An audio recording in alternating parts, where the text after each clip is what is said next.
From the video. So today's video is going to be a little different. I am filming this as of January 19th. So you probably know what happened today. So TikTok went down temporarily in the US and now it's back. So I want to make a quick video here.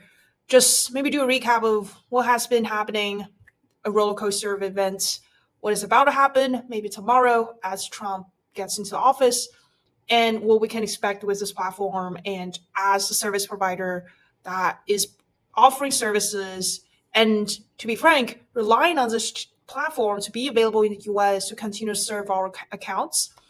What are our thoughts going forward, and what are we doing to countermeasure these type of risks moving forward?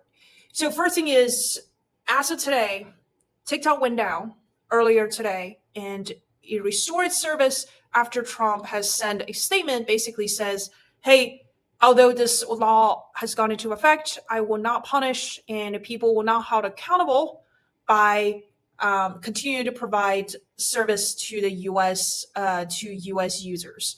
So now now we are in the so now is evening time here on the East Coast. TikTok is back. You are now able to access the platform. So I think what all this means is TikTok is going to be here to stay, right? As crazy as it sounds, everyone is breaking the law right now by going on to TikTok because the law says, hey, it is now banned. So Trump obviously wants to save it. And as he has stated many times, and he now has officially made the point, which is, I'm going to put out an executive order as he's sworn into office tomorrow to put a 90-day extension so he can work out a deal. So what is this deal, right? I think the law specifically has said there are only two options now for TikTok. It has to divest itself or it's going to get banned. So the second option, getting banned in the US, has already happened. Although everyone seems to pretend that it's no longer a case anymore, but the law is the law. Everyone needs to respect that. So TikTok is still banned in the US. All right, so to unban it or to make it legitimate, Trump will need to work out a deal with ByteDance, the parent company, and the Chinese government to make sure that TikTok Inc., that is a US entity, can be legally operating in the US by being divested.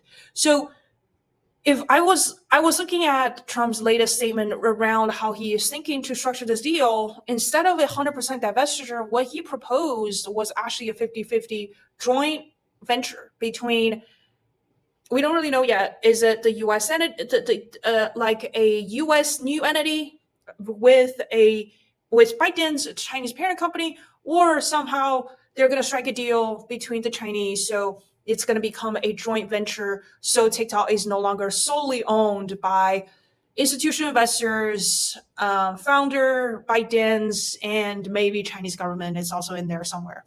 So that is, I think, where the platform is heading, which is essentially it needs to divest itself, maybe not 100%, but at a certain percentage that satisfies the US lawmakers or the president specifically.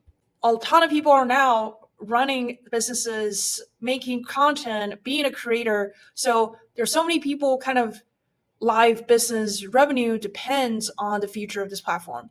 So I'm actually now reading through all these news. I actually feel a lot more confident that the platform is here to stay. As you can see, the impact of this law going into effect and how Trump is trying to save it because of the fact that he has so much leverage when he goes to the negotiation table with China, and also the fact that 170 million users are on this app. There's so much money to be made, and one thing we know for sure is money finds its way here in the US. So I'm really not too worried about that.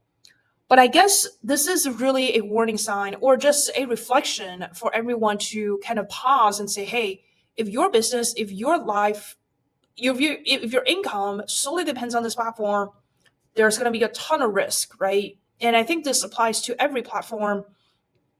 Although I will argue Meta, Google, since they are US entities, they are owned by US companies, teams, and the citizens, so they probably have less of a risk. However, you can never say these things happen now, right? Like Supreme Court will just approve a law that essentially bans an app. So this has set a precedent, basically. So as businesses, you need to start to think about, okay, if these things happen, what do you need to do? Obviously, diversifying your channels is a smart move, but I think we are also at an interesting time because there hasn't been a close competitor to TikTok Shop. You know, Instagram has its own version of Shop, YouTube has Shop, but none of them are able to compete with what TikTok has built. So that is why I'm a little frustrated, right? When TikTok is banned, we don't have anywhere to go because there really isn't any alternative option here. So I'm sure now in 2025, a lot of apps are eyeing at this opportunity now, social commerce, content commerce, whatever you call it. And I'm excited for that. I think this will spark this will really accelerate the development of this new era of commerce. And I'm really excited for it. And I think now is really the beginning of that era and of that moment with this whole banning the platform has kicked off. So I'm more excited than ever, and I will continue to make videos, obviously, about TikTok Shop. And this weekend has also allowed me to just pause and think about, hey, what is the future here? And I'm excited, and